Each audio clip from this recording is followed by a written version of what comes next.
Continuamos en la primera mesa de opinión de Antioquia. Nos cogió la noche abriéndonos a nuevos temas.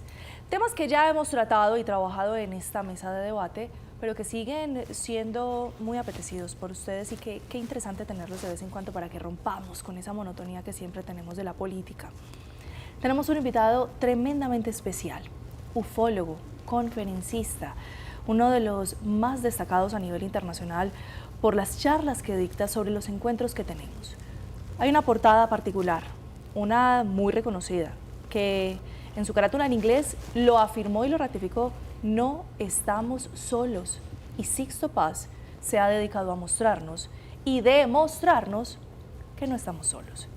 Sixto Paz, en exclusiva aquí en nuestra primera mesa de opinión de Antioquia, nos cogió la noche. Gracias por aceptar la invitación. ¿Cómo ha estado? Muy buenas noches, realmente un placer estar con ustedes y siempre sobre este apasionante y controversial tema como es el de los ovnis, que no pierde vigencia, muy por el contrario.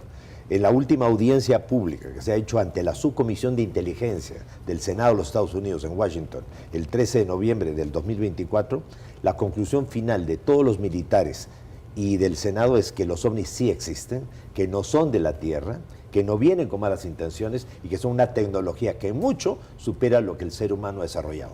Ahora, esa es la conclusión del legislativo.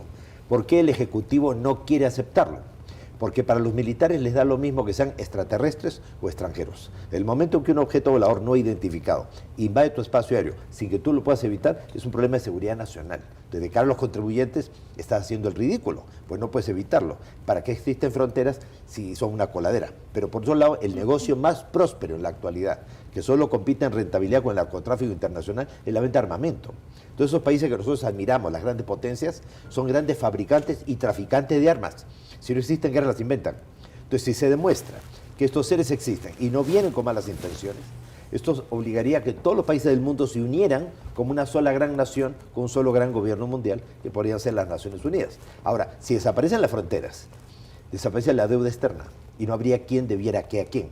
Y no creo que le guste mucho al Fondo Monetario Internacional, al Banco Mundial, al Club de París, que de un momento a otro, pues, dejen de estarnos agarrando a todos los países por el cuello por deudas externas que nunca vimos, porque los políticos que fueron los que negociaron esos préstamos internacionales eran empleados de toda esta gente y ellos se han forrado dinero mientras que todos nuestros países se han empobrecido. Entonces, todo esto se vendría al abismo, ¿ya? Si es que aceptamos que no estamos solos. Sixto, usted es una persona tremendamente conocedora. Preguntarle quién es usted es una obviedad, pero yo me voy a excusar con usted. Y para quienes no han visto los capítulos que hemos tenido ya, quienes no lo han escuchado, claro o sí, solo para hacer ese recorderis, sí. ¿Quién es Sixto Paz y por qué? Sobre todo esa pregunta, ¿usted por qué es tan conocedor de los ovnis? Bueno, Sixto Paz es un ciudadano peruano, voy a cumplir 70 años en pocos días. Soy escritor, tengo 21 libros publicados, traducidos al italiano, al inglés, al alemán, al portugués. Y estudié Historia y Arqueología en la Universidad Católica del Perú, tengo un doctorado por la Universidad de Bircham de Miami y he tenido el alto honor de ser invitado a dar conferencias 2 veces en las Naciones Unidas en Nueva York, en la Sociedad de las Américas, 3 veces en la Universidad de Columbia en Nueva York, en la John F. Kennedy en San Francisco, y en el 2014 fui invitado por el Senado norteamericano a Washington para hablar sobre el mensaje, el contacto extraterrestre. La conferencia la di en el Club de Prensa de Washington. Entonces, ahora, ¿por qué? Porque mi padre investigaba los ovnis como un hobby antes que yo naciera. Mi padre era asesor científico en materia aeronáutica y astronomía de la Fuerza Aérea del Perú, y en sus ratos libres investigaba el tema ovni. En ese ambiente familiar, mis hermanos y yo nacimos y crecimos. Mi padre nos enseñó a pensar, no a creer que esto fuera posible, que en un universo tan grande, lo raro no es de que pueda haber vida fuera de la Tierra, lo raro sería que no lo hubiese. Ahora, a mí no me interesaba mucho el tema de los ovnis, me interesaba más, a la edad de 17 años, encontrar la respuesta a esas preguntas fundamentales de todo ser humano. ¿Quiénes somos? ¿De dónde venimos? ¿Hacia dónde vamos? Entonces, en el año 73, mi padre es invitado a dar una conferencia en una agrupación yoga. Había estudiado 11 años con los hermanos maristas.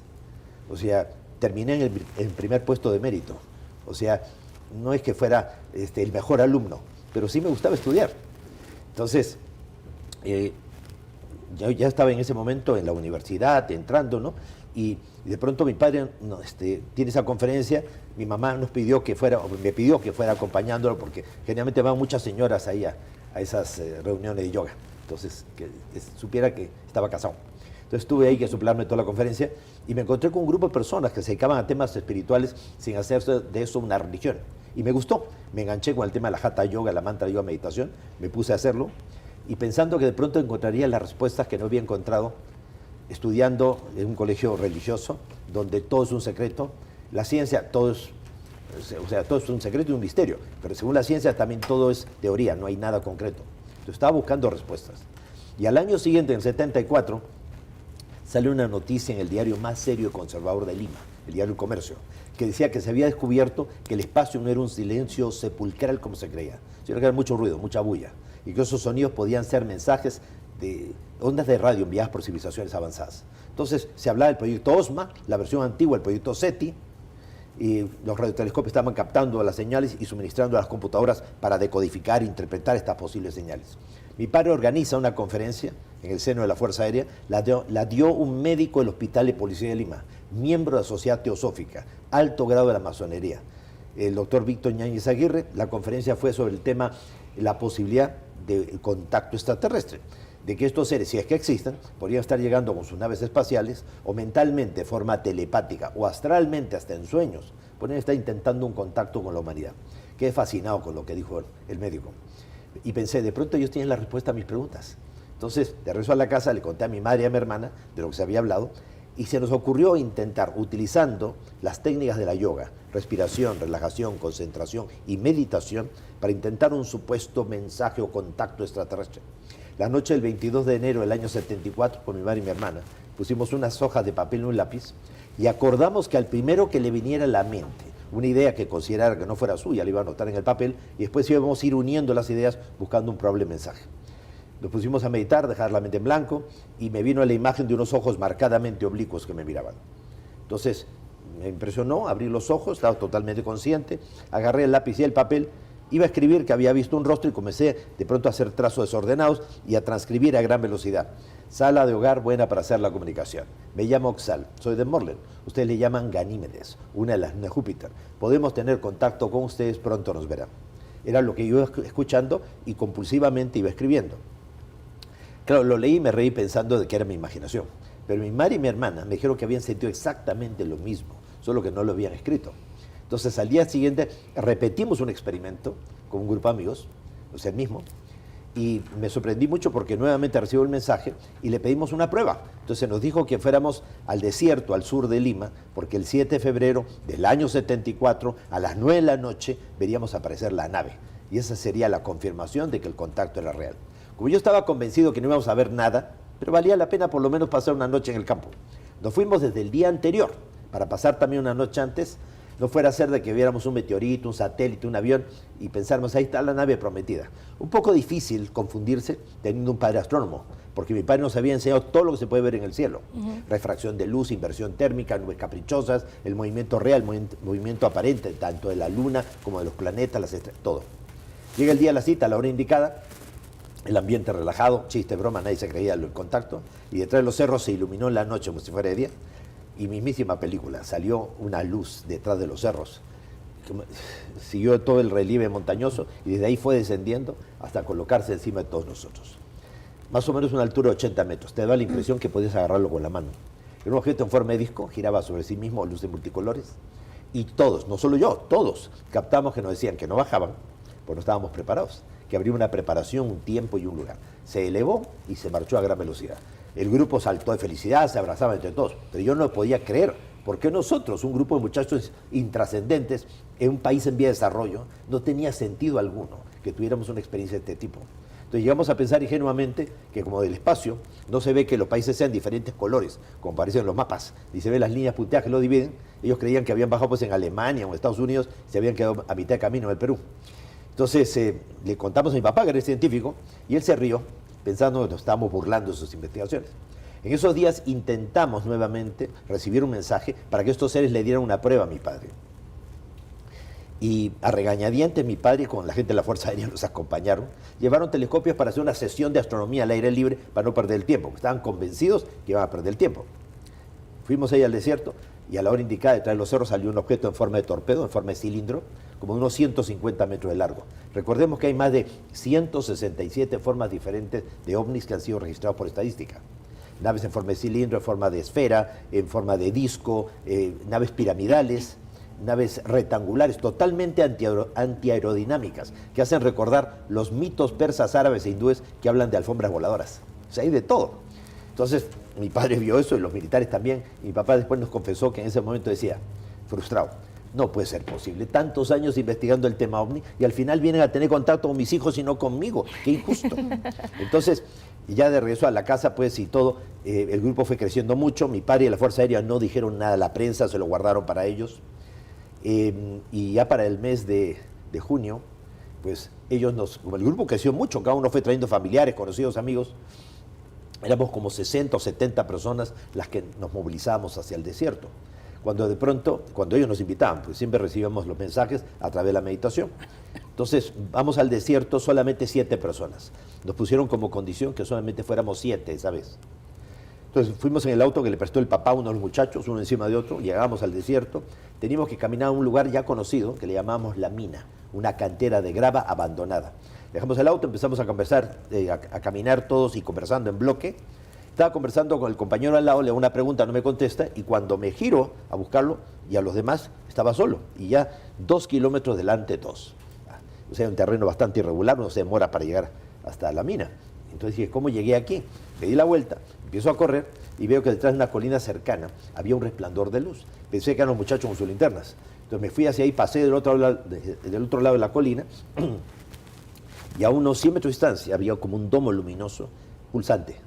Entonces yo dije, ay, mi madre, ya bajaron los extraterrestres y estoy solito. Y como hasta ese momento todo era en grupo y en el aire, dije, ya ni hablar, yo no puedo quedar aquí.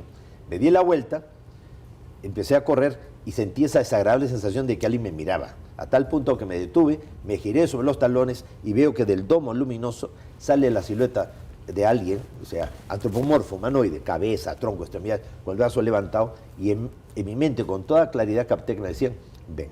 Yo dije, ni hablar. Se me doblaron las piernas, el corazón lo tenía en la garganta. Por segunda vez capté que me decían que me acercara, pero la sensación fue totalmente diferente, fue como una orden, ven. Yo dije que no fuera abusivo, nos había invitado 7 personas, moría de miedo. Además, en las películas se les ve tan mal estos seres que quién sabe cómo iba a reaccionar yo si veía algo raro. Y ya por tercera vez me insistieron, pero la sensación fue totalmente diferente, como que me brindaban su amistad, como algo muy agradable. Sentí que me decían, ven. Yo dije, no, gracias, siga nomás.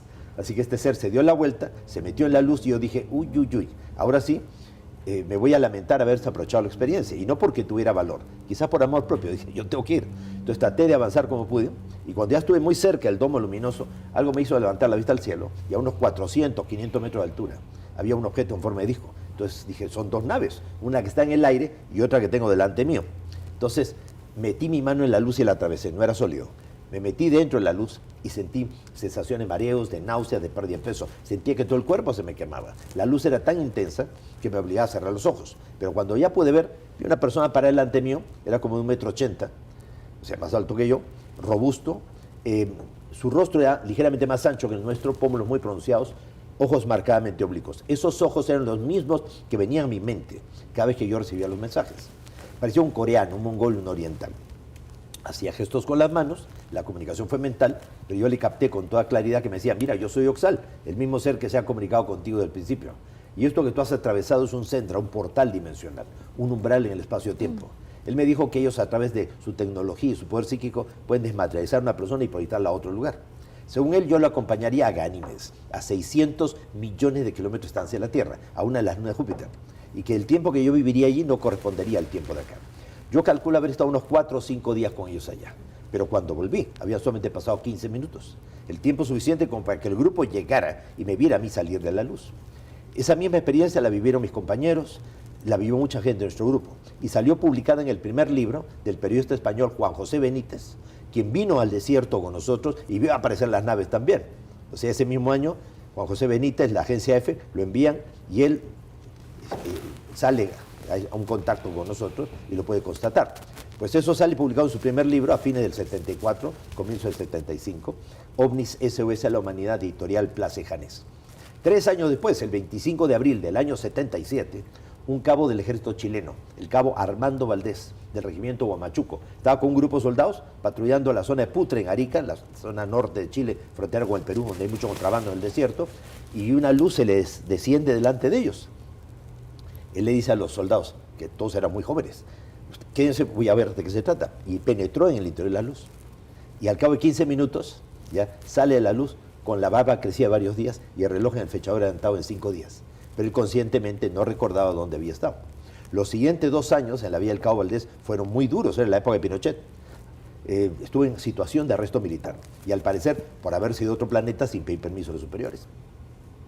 Entonces, al mes de la experiencia de los Sendra, la nave aterrizó delante de todos nosotros y el ser que bajó del interior de la nave ya no se parecía a Oxal. Era un ser como de 2,5 metros de estatura, rasgos nórdicos, pero 2,5 metros, un gigante. Traje plateado, una especie de pectoral negro en el pecho.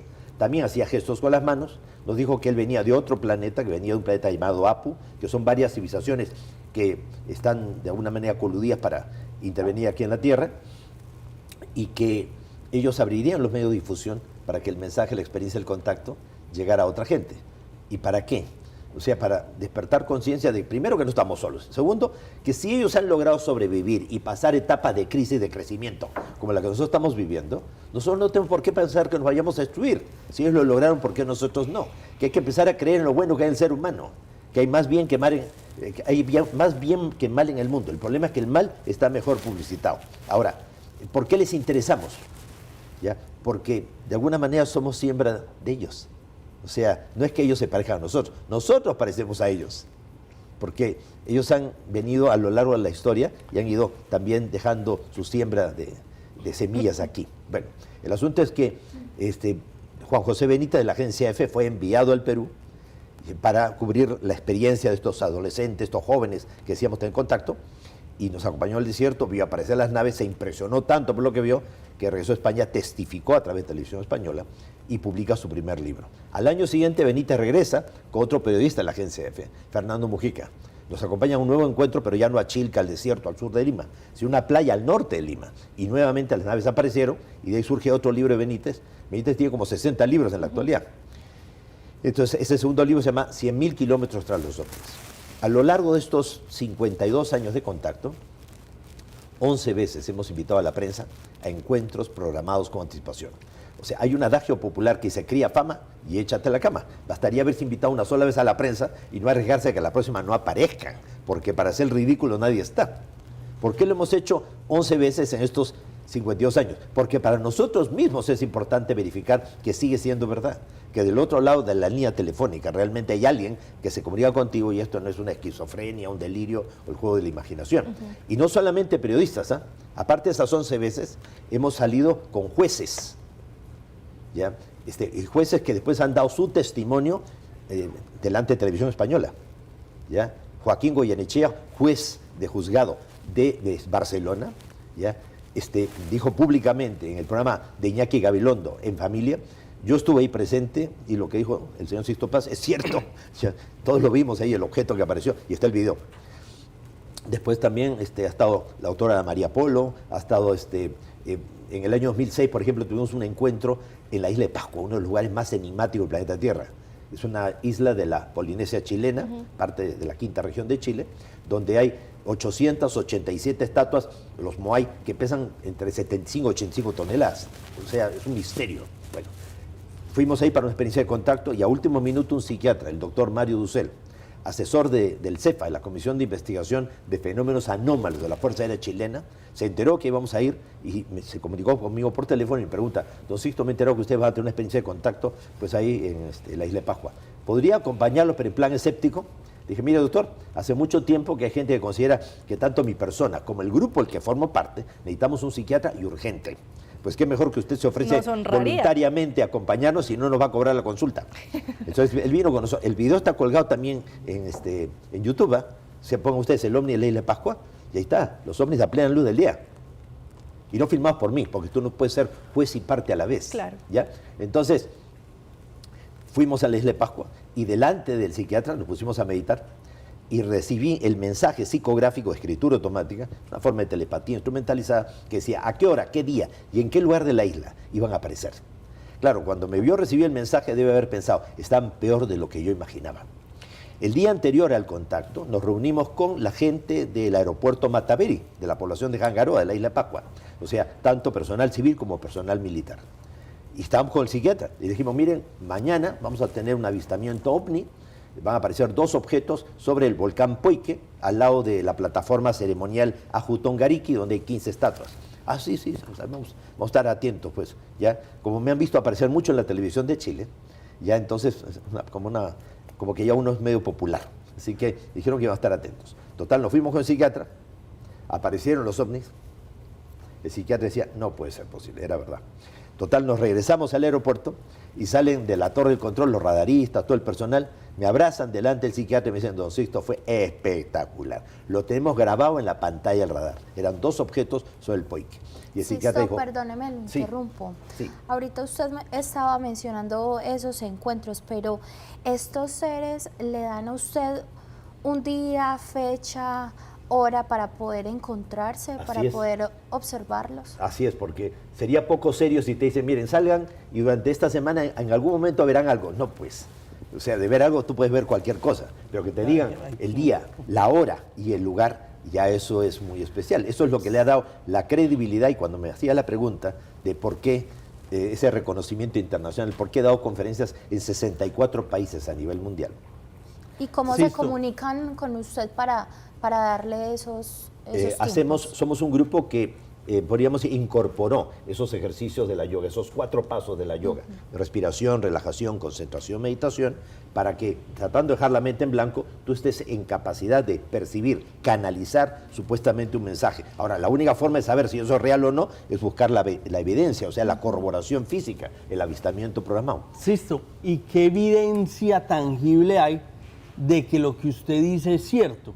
Y que usted no es una persona que está pues en pro de vender libros, de dictar conferencias. Hay algunos detractores de lo que usted dice. Y la otra pregunta es, ¿por qué usted? ¿Por qué usted fue el elegido? Claro, si yo soy cualquier persona, ¿por qué no yo? Yo soy cualquier persona. Sí. Pero aquí mayormente es porque soy el hijo de mi padre. O sea, mi papá fue el que nos lavó el cerebro a nosotros de chiquitos, ¿ya? De alguna manera nos preparó para todas estas cosas. O sea, aquí el culpable de todo, podríamos decir, la persona clave es mi papá, no somos tanto nosotros. Ahora, ¿qué demostración, verificación? ¿Ya? Yo les podría traer ahorita un objeto, una piedra, y decir, mire, esto es extraterrestre. Y podemos traer un geólogo, ¿no?, de la universidad y decir, bueno, esto puede ser una piedra de otro planeta, realmente vamos a analizarla, miren, sí, pero podría haber venido de otro mundo, lo que sea. El mayor testimonio que nosotros podemos dar de que esto es real y que no es simplemente un juego de la imaginación o pura charlatanería, es precisamente, aparte de haber convocado 11 veces a la prensa... Y un fenómeno de pronto de histeria como medio colectivo, claro, que entonces 10, 15 personas se terminan montando tiene que pensar que si yo le invito a usted para que nos acompañe en un próximo encuentro, de pronto a la Laguna de Tota, al desierto de la Tatacoa, o que me acompañe al Cabo de la Vela, donde hemos visto los ovnis a plena luz del día, y tenemos los videos, ¿ya? Y usted da su testimonio aquí en televisión, va a haber gente que va a decir, seguro que está coludido con el Sixto Paz, ya seguro que está recibiendo ya su parte de dinero, ya, o simplemente es un alucinado. Porque para el que es escéptico, ninguna prueba es suficiente. Para el que es fanático, ninguna prueba es necesaria. La idea es buscar el punto medio. Entonces, haber llevado a jueces, llevar psiquiatras, llevar periodistas, y no una vez, sino repetidas ocasiones, eso le da, si no la veracidad absoluta, pero sí por lo menos un criterio de seriedad. Sixto, yo tengo una pregunta. Yo lo recuerdo a usted, yo estando muy niño, y recuerdo que me gustaba mucho el tema y escuchaba pues en ese tiempo la radio, y aquí había un programa de radio en las noches donde se hablaba mucho de los fenómenos ovnis y todo eso. Lo recuerdo hablar varias veces a usted, y me acuerdo que le decía a mi papá, cómpreme los libros de JJ Benítez y bueno, todo ese tipo de cosas. Pero a medida que fui creciendo, como que digamos, mi razonabilidad científica y haber estudiado y estar en diferentes universidades, pues lo hace pensar a uno de una manera absolutamente escéptica frente al tema de los extraterrestres, y uno empieza a investigar, digamos, cómo funciona el universo, cómo funciona, y digamos que las historias que uno escuchaba de niño, pues ya a uno le parecen un poco fantasiosas. Usted menciona que ustedes tienen unos contactos, pues estoy disponible para ir cuando ustedes me inviten, allá estaré. Felizmente yo voy de parte, nos cogió la noche, estaría fascinado de asistir. Claro que sí.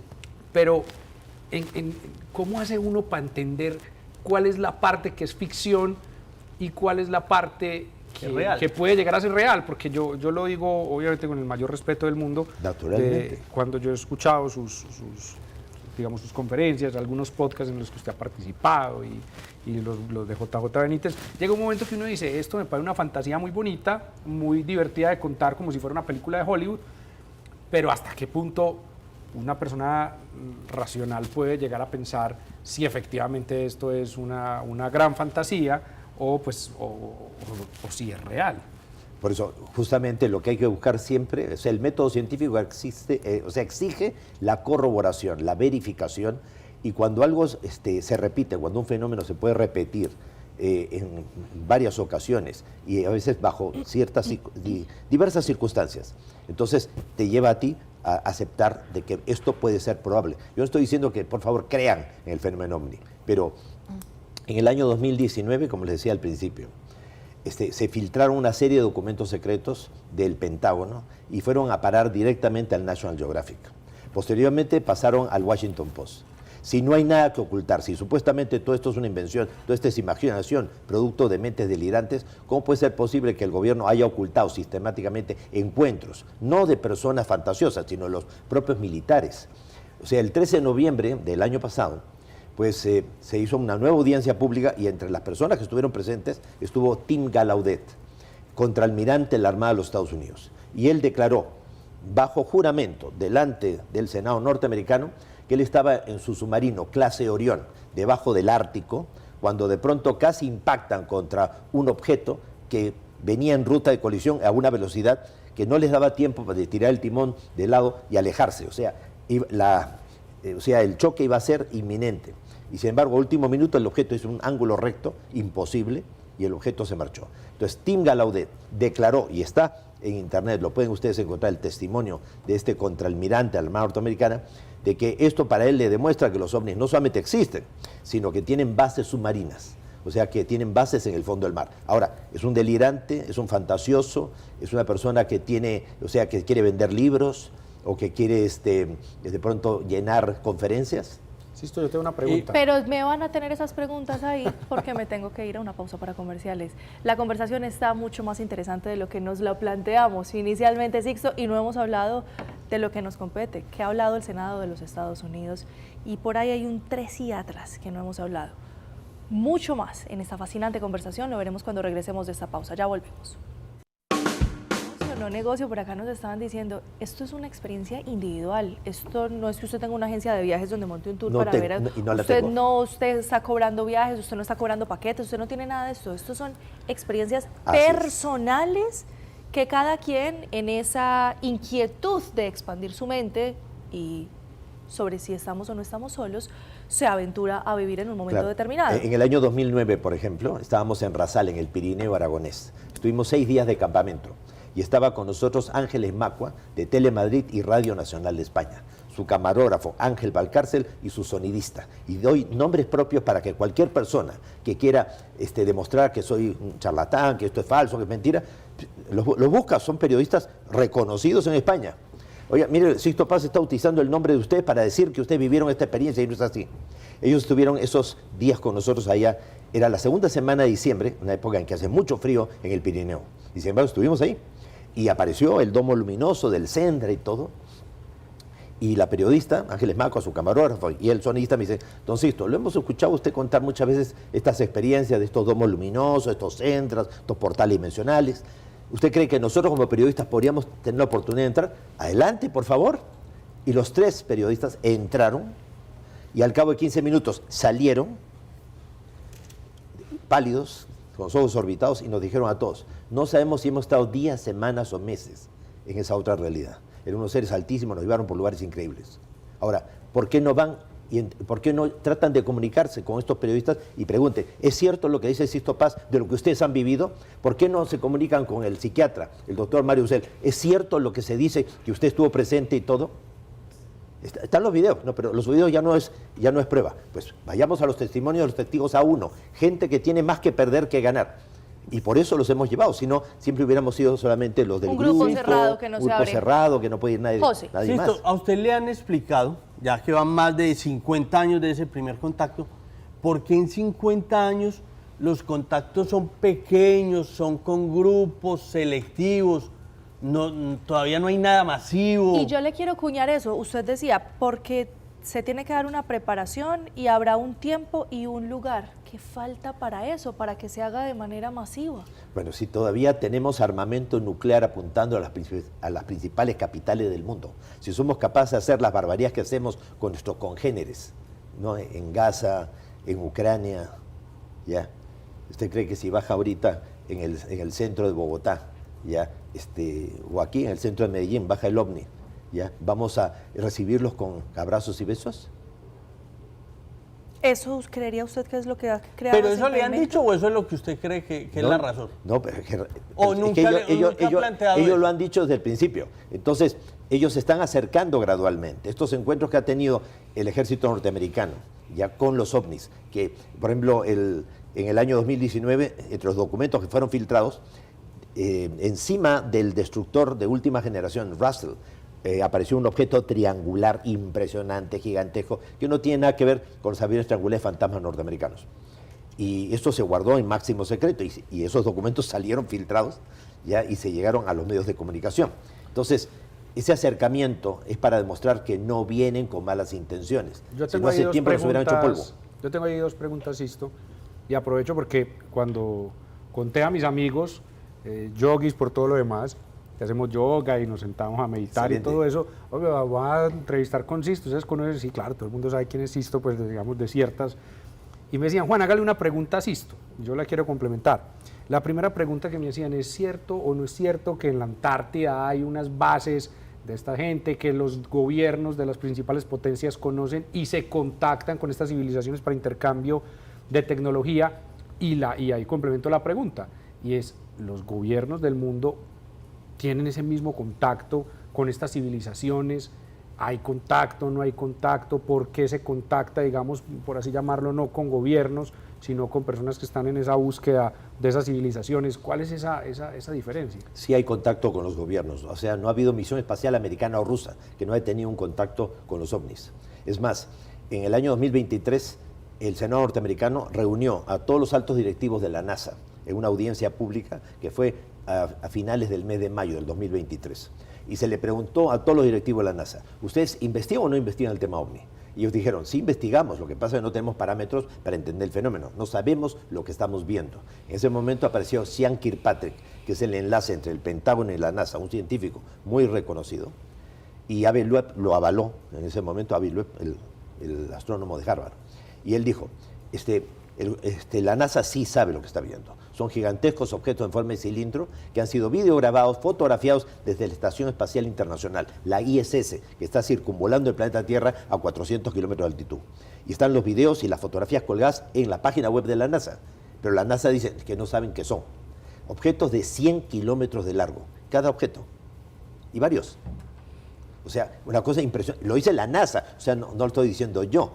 Ya, lo que pasa es que la mayoría de gente pues solamente está por el TikTok buscando cosas graciosas y no está buscando información realmente de tipo científico. No nos la va a encontrar preguntamos ahí tampoco. sobre eso. Sixto, yo me quiero quedar e insistir en esos mismos dos temas. ¿Qué importancia tenemos nosotros para esas culturas extraterrestres? ¿Por qué se interesarían en hacer los contactos? Si se nos ha hecho creer que somos culturas subevolucionadas, que todavía estamos en un Pero es marco que de guerra. yo en ningún momento he dicho, y ni ellos jamás me han dicho, nos han, podríamos decir, o sea, han pensado de que realmente hacemos poca cosa o algo por el estilo. O sea, ellos realmente consideran que somos realmente una civilización muy interesante. Ellos son civilizaciones que han avanzado mucho tecnológica y mentalmente, pero a costa de sacrificar las emociones y los sentimientos, que la dejaron de lado pensando que eso era como muy primitivo, muy básico. Y ahora se han dado cuenta que están necesitando de eso para poder seguir evolucionando. Entonces vienen aquí a un planeta como el nuestro, donde el ser humano todavía, las pasiones, emociones, sentimientos están a la orden del día. Entonces ellos tratan de aprender de nosotros, porque no hay nadie, por muy sabio que sea, que no tenga lo que aprender, y nadie, por muy humilde que sea, que no tenga lo que enseñar. Un antropólogo, un etnólogo, un sociólogo se va a una tribu perdida del Putumayo y te encuentras un grupo de no contactados que viven desnudos alimentándose en los árboles, pues como el hombre hace 100.000 años o más. Y te encuentras que esa gente no padece de diabetes, no padece de cáncer, no mata a la pareja, no abandona a los hijos. Entonces, ¿quién tiene que aprender qué de quién? Claro. ¿Cierto? Pues todos tenemos para aprender unos de otros. Y ellos están viniendo, sí, nos vienen a observar. Ya te digo, y obviamente no somos el centro de la creación, pero sí somos el centro de una expectativa cósmica. Si no, no vendrían tantas civilizaciones a nuestro planeta, porque se han visto seres de lo más variados, seres de aspecto zoomorfo como seres de aspecto humanoide. Ahora, muchas veces no somos, lo estamos viendo, porque ellos saben que juzgamos por las apariencias. Y si vemos a alguien diferente, vamos a pensar que es malo simplemente porque es distinto. ¿Estamos conviviendo con extraterrestres? Hay extraterrestres conviviendo entre nosotros. Hay un caso de un contacto que se produjo aquí en Colombia, que es el del ingeniero Enrique Castillo Rincón.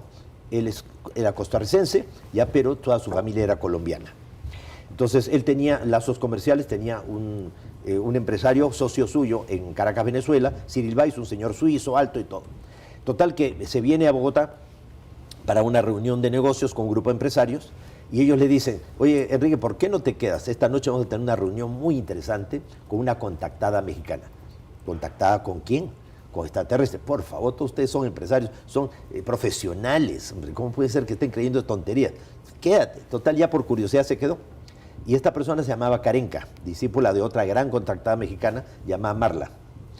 Total, ella les habló que había tenido contacto con pleiadianos, que habían dicho de que iban a aparecer detrás del cerro de Monserrate, en La Calera, que es una zona de fincas, ya que iba tal día a tal hora. Entonces, se organizaron para ir y lo arrastraron a Enrique Castillo. Entonces, él todo aburrido, bueno, vamos.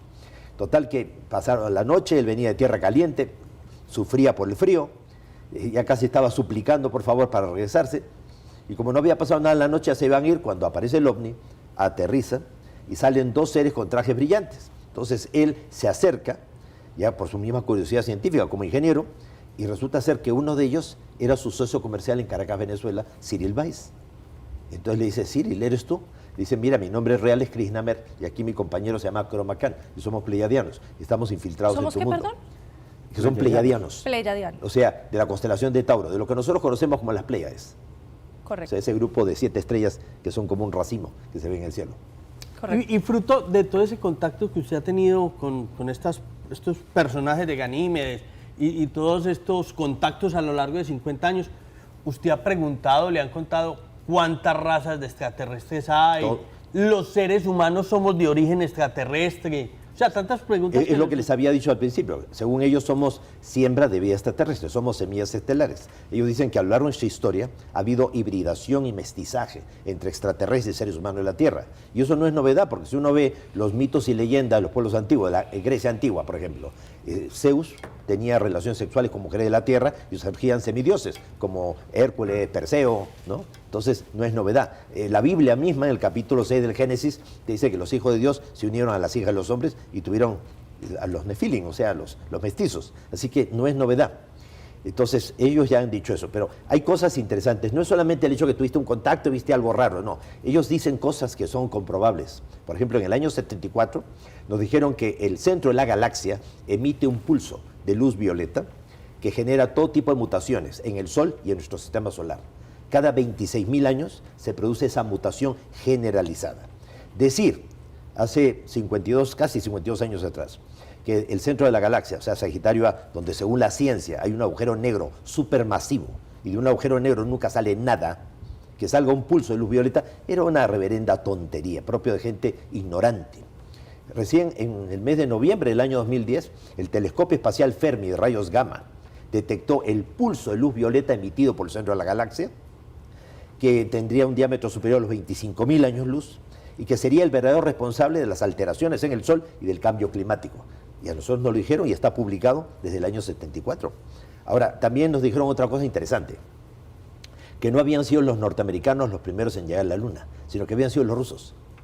Que los rusos siempre daban a conocer, ellos siempre estaban varios pasos por delante de Estados Unidos, y que ellos nunca daban a conocer sus misiones si no eran exitosas. Ellos colocaron el primer satélite orbitando alrededor de la Tierra, el Sputnik. Colocaron al primer animalito dando vueltas, la perrita Laika. Colocaron al primer astronauta orbitando alrededor de la Tierra, que no fue Yuri Gagarin, fue otro astronauta. Lo que pasa es que ese otro astronauta hizo un vuelo espectacular y cuando regresó se estrelló. Entonces era muy mala imagen para la Unión Soviética que a último minuto se hubiera dado un tortazo el astronauta. Entonces hubo que esperar a enviar al otro y que saliera el viaje perfecto recién para informarlo. Hoy sabemos que los rusos también fueron los primeros en hacer caminata espacial, solamente que también tuvieron un accidente. Todo esto se va sabiendo con el tiempo. Entonces, según los extraterrestres, y nos lo dijeron en los mensajes, y está publicado y se lo contamos a Benítez, los rusos llegaron primero, 3 años antes, con una nave primero robótica y luego con una nave tripulada. Pero les fue tan mal, pero sí aterrizaron, ya que guardaron silencio. Y los norteamericanos sabían lo que había pasado a los rusos. Pues en el año 2016, la BBC de Londres, y ustedes también lo pueden buscar por internet, la BBC de Londres dio a conocer que habían tenido acceso a documentos recientemente liberados por la ex KGB, que mostraban que los rusos habían aterrizado primero en la Luna en el año 66, con una nave robótica y luego con una nave tripulada, pero que les fue muy mal. Entonces, o tenemos mucha imaginación, o realmente todo es comprobable, todo es verificable. Y de todo hay un registro. Permítame, que Mariana me está pidiendo la palabra hace ratico y quiero que haga la pregunta. No me terminó de responder la pregunta. Sí. ¿Cuántos tipos de extraterrestres hay? De los que, o sea, el universo es tan grande que hay de todo, pero las que llegan acá a la Tierra son 60 razas, 55 bien intencionadas y 5 no bien intencionadas. Por eso naves como la que se estrelló en Roswell en el año 47 fueron derribadas, pero no por tecnología terrestre. Nosotros no podemos hacerle ni cosquillas a ellos, ¿ya? Sino por otras naves que están cuidando la Tierra de quienes no vienen con buenas intenciones. Hay un vídeo que ustedes pueden encontrar en YouTube de 1991 del transbordador espacial Discovery. Se ve la curvatura terrestre y un objeto luminoso en ángulo de entrada al planeta y otros 7 objetos que le cierran el paso y le lanzan una especie de misil o haz de luz que obliga a este objeto a hacer un increíble ángulo de salida y a marcharse a gran velocidad por donde había venido. Antes de darle paso a Mariana, para seguir con eso, se hablan de los grises, se hablan de los blancos, se hablan de los negros, sí. Y mucho de eso ligado a la intencionalidad. Hay seres de 4 metros de altura y hay seres hasta de 10 centímetros. Los hay con pelo, sin pelo, negros, blancos, rojos, amarillos, no estamos solos en el grises, los hay antropomorfos, humanoides, y los hay zoomorfos, o sea, seres que parecen reptiles, de 3 metros y medio con cola, e incluso albinos, totalmente blancos. Hay seres insectoides, que parecen como una mantis religiosa. Hay seres que tienen la apariencia como de felinos, provenientes de un planeta de la constelación de Lira, de la estrella Vega. ¿Ya? Son lirianos, pero tienen la forma entre humano y felino. Hay también seres aviares, o sea que tú lo ves y es como un ave, pero muy inteligente, muy consciente y todo. Y vienen de un planeta de la estrella Sirio. Todo esto está escrito para documentar. Por eso escribimos los libros. Okay. O sea, no escribes los libros para forrarte dinero. ¿Tú sabes cuánto gana un autor por un libro? El 10% del valor de tapa del libro. O sea, supongamos que el libro te lo venden, supongamos, a 50,000. 60,000 pesos, supongamos 60,000 pesos. El 10%. Y eso te lo pagan después de 6 meses. Como es una editorial en el extranjero, te deducen a ti ya el porcentaje, un 15 o 20% sobre lo que te están pagando. Llega a tu país, tú tienes que deducir, porque pagas impuestos sobre eso. ¿Cuánto ganas por cada libro que se vende? ¿Cuántos libros tendrías que vender para que realmente fuera rentable? ¿Ya? Entonces, pues hay que pensar mucho. Cuando uno hace los libros, realmente lo que piensas es dejar un legado a la gente. Algo que la gente lo pueda tomar como un punto de referencia. No para que lo crea, no para que sea una nueva Biblia, sino para que con ese punto de referencia, ¿por qué no intenta tener su propia experiencia y contacto? Se cuestione. Venga, y los más cercanos físicamente son los de Ganímedes. Lo que pasa es que los seres de Ganímedes no son endémicos de allí. O sea, Ganímedes es un lugar de vida artificial, es una colonia. Es más, cuando tuve la oportunidad de vivir esa experiencia del Sendra ahí en Ganímedes, Oxal me dijo que debajo del hielo de la superficie de Ganímedes habían océanos tan grandes como los de la Tierra. Debajo del hielo de la superficie de Ganímedes. Decir eso en el 74 era también ridículo. ¿Por qué? Porque según la ciencia, el único lugar con agua en esta parte del universo era la Tierra. ¿Ya?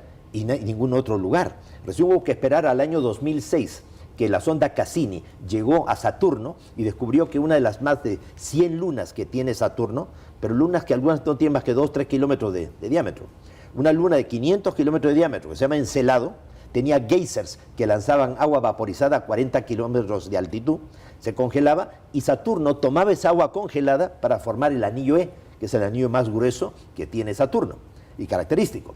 Bueno, ¿qué tal la cantidad de agua que debe tener Encelado y la actividad geotérmica volcánica como para generar esos impresionantes geysers? Después, en el 2011, se descubrió que la Luna, nuestra Luna, tiene tanta agua como la Tierra, solamente en el subsuelo de la Luna, y que en la superficie hay hielo, o sea, de agua congelada en los cráteres y todo. Se descubrió en el 2015 que Marte tiene agua, sale a la superficie, se seca, pues, obviamente, pero hay cantidad de agua que está bajo el hielo, bajo el subsuelo. Y también se descubrió en el norte de Marte un lago de más de 82 kilómetros de largo por casi 2 kilómetros de profundidad de hielo de agua congelado en un cráter. Así que ya está asegurado de que una colonia terrestre tiene agua asegurada pues ahí en Marte. No le he podido dar la palabra a Mariana y desde hace rato nos está pidiendo el todos turno queremos para preguntar. Claro, esto está muy apasionante. Está muy interesante. Sí. Qué bueno sacarnos del tema político un ratico y hablar de estos temas tan interesantes. Mariana. Sixto, desde el primer momento que usted tuvo contacto con estos seres hasta ahora, ¿ha cambiado ese mensaje que le quieren transmitir a la humanidad estos seres o esa intencionalidad? No ha cambiado el mensaje, se ha ido como reforzando. O sea, el mensaje que ellos nos dicen es que las profecías no han sido dadas para que se cumplan, sino para que no se cumplan. Siempre es advertir para corregir. Que si el futuro fuera inexorable, ¿dónde estaría lo más sagrado que hemos recibido, que es el libre albedrío? Entonces, si juntamos a mucha gente con una misma intención y creamos una masa crítica, podemos crear un estado mental colectivo positivo que puede cambiar el futuro planetario. Y podemos llegar a sobrevivir a la intolerancia, a la estupidez, a la necedad, al egoísmo. Pero como todo lo que vale la pena va a costar sangre, sudor y lágrimas. Ahora, caramba, 50 años hablando de esto. ¿Pero qué es 50 años dentro del tiempo del universo? Los extraterrestres viajan a través del tiempo y el espacio.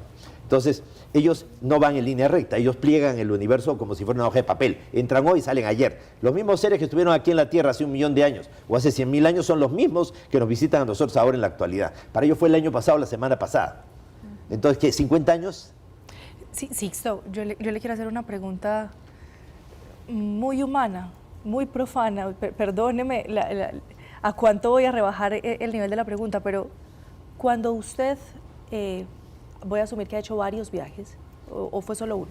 No, varios. Varios. Sí. Cuando usted ha hecho esos viajes y ha visitado Ganímedes u otros Sí. momentos, ¿y el oxígeno? ¿Usted de qué respira? ¿Cómo es ese viaje? ¿Qué ellos sucede? ¿Cómo es la vida en como otras ellos partes? respiran igual que nosotros, o sea, ellos han creado un microclima y una microatmósfera solo sobre sus ciudades que se extiende mayormente, en el caso de Ganímedes, en el subsuelo de Ganímedes. Entonces, la experiencia es ir viendo y respirar, adaptarse a las condiciones. Pude ver invernaderos donde ellos reproducían sus alimentos. En mi primer libro que escribo, que se llama Los guías extraterrestres, relato que ahí en Ganímedes ellos tenían grandes invernaderos y tenían cultivos hidropónicos y aeropónicos. Ajá. En el año 74, ¿quién hablaba de eso? Está escrito en mi libro, del año 74. Juan, Insisto, yo pues, primero le agradezco que nos traiga todo, independiente que sea real o fantasía. Yo todavía tengo mis grandes dudas y Excelente. y seguirá siendo una fantasía hasta que no lo compruebe con mis ojos. Y No es para la creer. pena va a ser Pero que el no me día que miente. usted lo compruebe con nosotros, el resto de la gente diga qué fantasioso este señor. Bueno, ojalá así sea, Sí. pero le agradezco porque sea fantasía o sea verdad, han sido, digamos, unos temas que siempre han apasionado y que siempre uno termina hablando con los amigos de este tema. Eso siempre termina siendo un motivo de conversación muy Claro. interesante. Digamos, a mí me gusta mucho la historia y me gusta ver cómo se está reescribiendo en este momento la historia, el tema de Gobekli Tepe. Gobekli Tepe. Ha sido un tema muy interesante, hay un documental Sí. en Netflix muy bonito 16 sobre el tema. templos circulares alineados astronómicamente, marcando solsticios, equinoccios, y que tiene 12.000 años de antigüedad. Que Y- teóricamente fue antes de que existieran civilizaciones. Hace Claro, poquito pero encontraron es que otro... justamente el neolítico empieza hace 10.000 años atrás. Es el momento en que dejamos de ser cazadores y recolectores incipientes para pasar ya a construir las primeras casitas, ya con barro y piedras, o sea, en Jericó. Entonces, era imposible que 2.000 años antes ya hubieran 16 templos circulares con estructuras megalíticas de 20 toneladas, cada uno en forma de T, ¿no? En 16 templos alineados. En las que aparecen los famosos bolsitos que aparecen en todas las civilizaciones. Pero hay otro descubrimiento muy interesante hace poquito, un documental de Netflix maravilloso, que se habla de los que estuvieron antes que nosotros, con ceremonias ritualísticas de la muerte y todo eso. Pero lo que yo le quiero preguntar en torno a esto es, entonces ellos nos conocen desde antes, incluso que nosotros pudiéramos hablar del Homo sapiens o pudiéramos hablar de lo que somos hoy como seres humanos.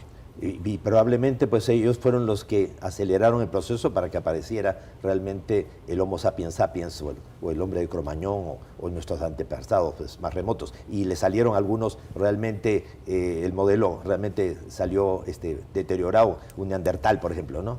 Ya, pero aún así los neandertales también tenían su desarrollo, tenían también sus enterramientos rituales y tenían también sus procesos religiosos.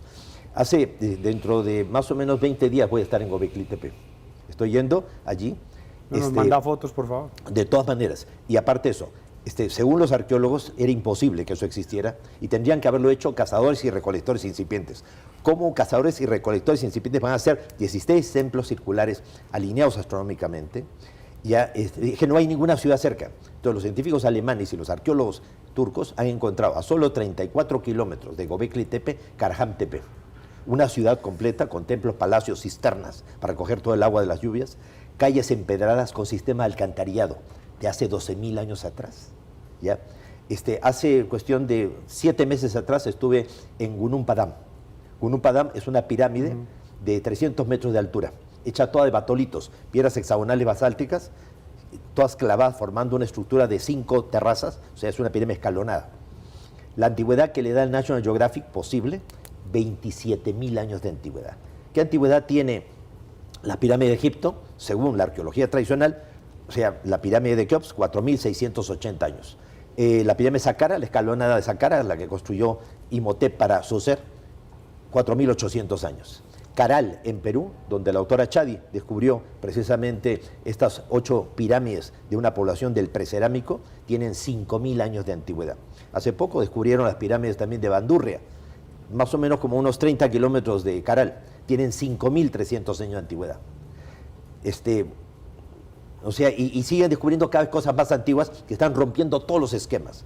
Entonces, en Gunung Padam, allá en Java, en las selvas de Indonesia, esa pirámide es impresionante, porque la pirámide de Keops, que es la más alta, son 137 metros de altura, porque ha perdido parte del revestimiento.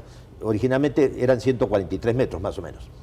Pues la de Gunung Padam tiene 300 metros de altura. Y hemos estado ahí, o sea, ha sido impresionante. Y también le voy a enviar las fotos y los videos que nos hicimos en el lugar. Para que los disfrute mucho. José, claro. Tengo 3 minutos. Mire cómo va a ser la pregunta y qué pregunta, tengo por dos favor. preguntas, pero son muy pequeñas. En esos contactos que usted dice ha tenido, han hablado de la religión Claro y que de sí. la muerte.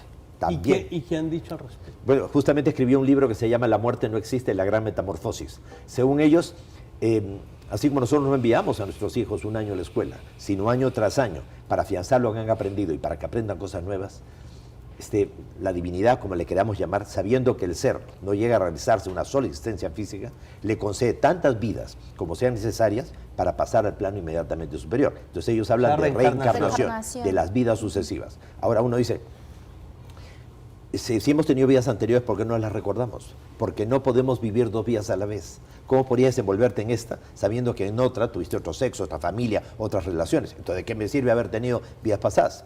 Pues, toda la experiencia acumulada en esas existencias te acompaña una vida a otra. Por eso nosotros tenemos aptitudes, ¿ya?, que son incomprensibles, que no están dentro de la memoria genética de la familia.